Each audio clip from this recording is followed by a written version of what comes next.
Arunachalam trip విశేషాలు. Okay, entrance అది అన్నమలై కొండ అంటారు కదా, అది. ఇది వచ్చి ఎంట్రన్స్. అది టెంపుల్ కనిపిస్తుంది కదా దూరం నుంచి. ఇది ఎంట్రన్స్ గోపురం. ఇది కోనేరు.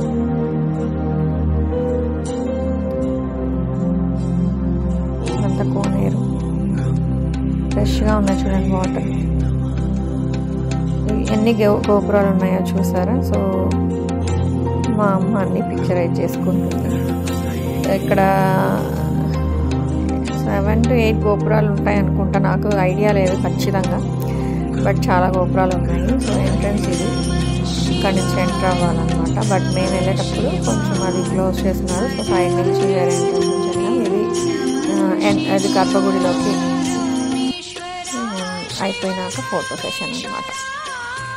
దర్శనం అయిన తర్వాత ఫోటోలు. బయటకు వచ్చే దారి. సో ఇది విశేషం.